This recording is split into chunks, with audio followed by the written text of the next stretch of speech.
पाकिस्तान और बांग्लादेश के दरमियान होने वाली टी20 सीरीज के स्क्वाड की अनाउंसमेंट का इंतजार तमाम लोगों को था। लोग इस चीज का इंतजार कर रहे थे कि अभी जो स्क्वाड की अनाउंसमेंट की जाएगी उसको हम चेक करेंगे, क्योंकि यही स्क्वाड आपका एशिया कप 2025 तक कम से कम चलना है और एशिया कप के अंदर यही प्लेयर आपको खेलते हुए नजर आने हैं। लेकिन जिस तरह से स्क्वाड की अनाउंसमेंट की गई है, मुझे ऐसा लगता है कि पाकिस्तान क्रिकेट बोर्ड एक दफा फिर से एशिया कप को जीतने का इरादा नहीं रखता है, क्योंकि इस अनाउंसमेंट के बाद मुझे इस चीज का यकीन हो गया है कि पाकिस्तान का बॉलिंग यूनिट स्क्वाड के अंदर बिल्कुल भी कंप्लीट नहीं है। अब उसके अंदर बहुत सारे झोल नजर आ रहे हैं, उनके बारे में आपको एक एक करके बताता हूं। सबसे पहले हारिस रऊफ की लोग बात कर रहे हैं कि हारिस रऊफ को स्क्वाड के अंदर होना चाहिए था। हारिस रऊफ इंजर हुए और एमएलसी के अंदर इंजर हुए, मेजर लीग खेल रहे थे और मेजर लीग के अंदर वो टॉप विकेट टेकर थे, 17 विकेट उन्होंने हासिल कर रखे थे। लेकिन मैं आपको यह बता दूं कि हारिस रऊफ का इस सीरीज के लिए ज्यादा रोने की जरूरत नहीं है, क्योंकि हारिस रऊफ एशियन कंडीशन के ऊपर कभी भी अच्छी बॉलिंग नहीं कर पाते हैं। इनके पूरे कैरियर को आप उठाकर देख लें,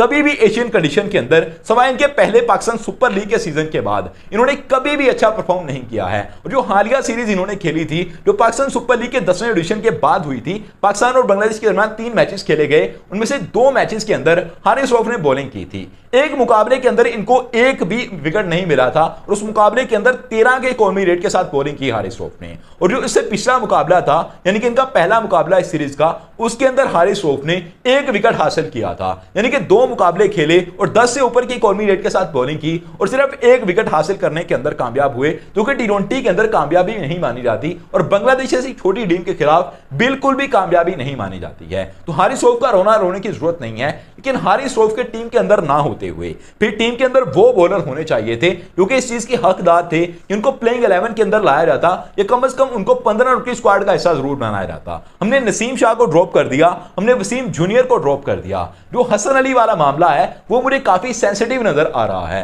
पिछली वीडियो के अंदर मैंने इसकी बात की थी और कहा था कि इसके ऊपर थोड़ा खुलकर बात करेंगे।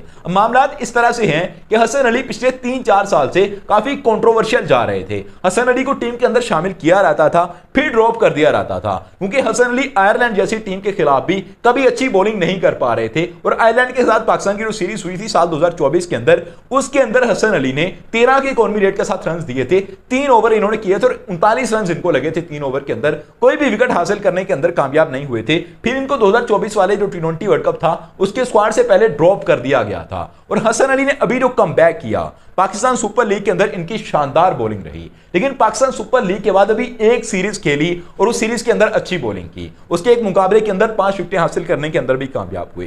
सिर्फ एक सीरीज खेलने के बाद वो बंदा काउंटी क्रिकेट खेलने के लिए पाकिस्तान की सीरीज को स्किप कर रहा है। बेशक वो वेस्ट इंडीज वाली सीरीज के अंदर पाकिस्तानी टीम को ज्वाइन कर लें या फिर वो ना भी करें, लेकिन मेरा यह सवाल है कि वो बंदा जो कि 1 साल 2 साल बाद कमबैक कर रहा है और बहुत स्ट्रॉन्ग कमबैक करने के अंदर कामयाब भी हुआ है, उसको आपने काउंटी क्रिकेट की इजाजत किस तरह से दे दी? आपने उनको अपने मेन स्क्वाड के अंदर क्यों शामिल नहीं किया? और इंटरनेशनल क्रिकेट से ऊपर किस तरह से किसी के लिए काउंटी क्रिकेट जा सकती है?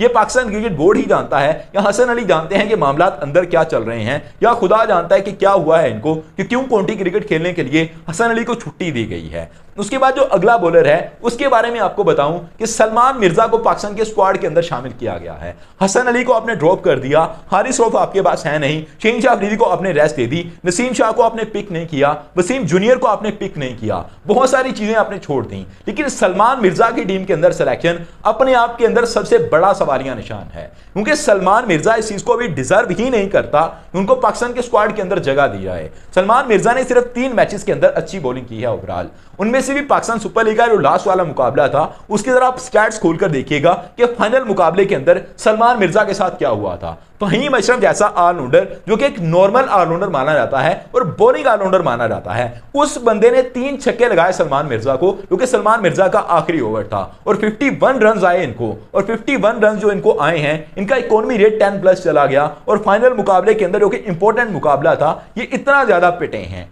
तो इस चीज का मतलब है कि सलमान मिर्जा की बॉलिंग इस लायक नहीं थी कि इनको भी टीम के अंदर सिलेक्ट किया रहा था। लेकिन पाकिस्तान क्रिकेट बोर्ड ने अब 2 सीरीज जीतनी है। 2 सीरीज जीतने के बाद इनका मोराल इतना हाई हो चुका है कि इन्हें टीम की बर्बादी का ठेका दोबारा से उठा लिया है। बैटिंग के अंदर हमने देख लिया कि आपने बाबर आजम को बाहर निकाल दिया और पूरे कॉन्फिडेंस से बाहर निकाला कि हमारे प्लेयर अच्छा खेल रहे हैं। आपने उसके बाद जो अगला प्लेयर था मोहम्मद रिजवान, उनको भी बाहर निकाल दिया। इन्होंने पाकिस्तान सुपर लीग के अंदर बहुत उम्दा परफॉर्मेंस दी थी। बाबर आजम की परफॉर्मेंस थी, उनके अंदर अप एंड डाउन थे, 250 इंडिया उनके बल्ले से आई, एक 90+ रन आए थे, लेकिन आप देखें कि मोहम्मद रिजवान ने कैसा परफॉर्म किया। उनका जो स्ट्राइक रेट है वो भी शानदार था, उनकी एवरेज शानदार थी और बेहतरीन रन कर रहे थे, सेकंड टॉप स्कोरर थे पाकिस्तान सुपर लीग के, लेकिन उनको भी ड्रॉप कर दिया। बैटिंग के अंदर आपने ये चीज कर ली, आपके पास अच्छे बैटर मौजूद हैं, लेकिन बॉलिंग के अंदर आकर इस तरह की गलतियां करना और ऐसे टाइम के ऊपर गलती करना जब आपके पास 3-4 सीरीज हैं और उसके बाद आगे चल के आपने एशिया कप 2025 खेलना है। और मेरे हिसाब से ये जो बांग्लादेश वाली सीरीज है ये एक इंपॉर्टेंट सीरीज है, क्योंकि आपने बांग्लादेश को पाकिस्तान के अंदर हराया है और वो लोग पूरी कोशिश करेंगे कि पाकिस्तान को बीट करें।